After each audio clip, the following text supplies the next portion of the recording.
Sylvia, sabihin mo nga sa akin na totoo, ha? Pinagtataksilan mo ba ako? What are you talking about? Sinabi sa akin ni Orang, nahuli ka raw niya may kahalikan na ibang lalaki. That's ridiculous. Orang, ano itong sinasabi ni Ami? Pinagalitan ka raw ni Danny dahil nakipag-away ka kay Sylvia. Nakita ko po kasi si Ma'am Sylvia may kahalikang ibang lalaki. Pero nung sinabi ko po kay Sir Danny, nagalit naman po siya sa akin. Natural na magagalit siya. Wala kang karapatan makialam sa buhay na may buhay. Iniisip ko lang naman po si Sir Danny. Hindi po tamang niloloko siya ng babaeng yun. Kahit na, huwag kang makialam sa kanila.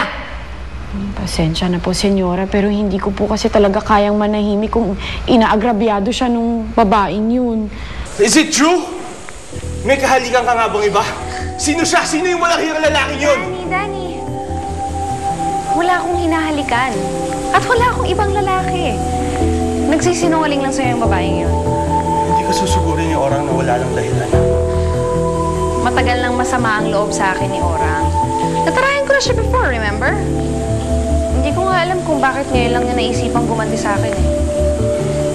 Hindi ko na alam. Hindi ko na alam kung sino sa inyo dalawa paniniwala ako. Danny, mag-isip ka naman. Girlfriend mo ako. Mas may kredibilidad naman yung sinasabi ko kasi dun sa babaeng yun.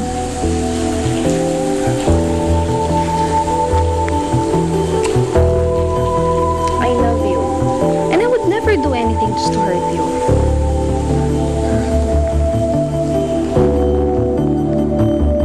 Mama, naintindihan ko po si Orang. Mabuti na rin po siguro na habang maaga nakita na natin ang tunay na kulay ni Sylvia. Elaine, hinihingi ko bang opinion mo? May katwiran naman po si Ma'am Elaine, senyora. Tama na! Magtrabaho kayo!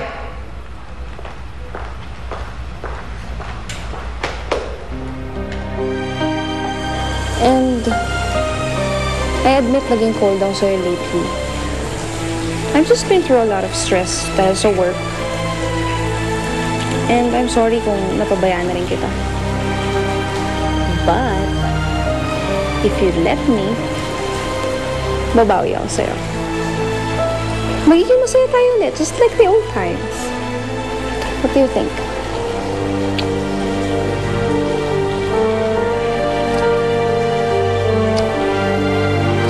I'm sorry I doubted you. It's okay.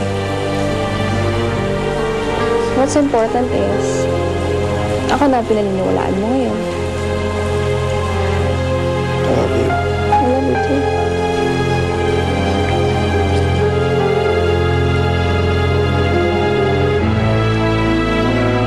I-enroll kayo ni Sir Danny sa school nila? Opo, ate. Yun po yung sinabi niya po sa amin.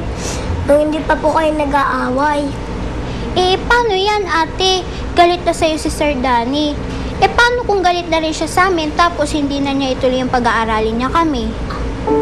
Ginawa ko lang naman yung alam kong tama. Nagsabi lang naman ako ng totoo. Sabi kasi ni Inay tsaka ni Itay, palagi magsasabi ng totoo. Bakit parang ganun? Nagkakasanga-sanga na ang problema. Hindi tuloy ako sigurado kung tama yung ginawa ko.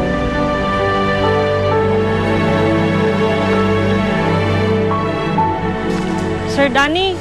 Bakit? Totoo po yung sinabi sa inyo ni Orang. May kahalikan po talaga si Ma'am Sylvia. Panahon na po para malaman nyo ang totoo tungkol sa girlfriend yung bruha.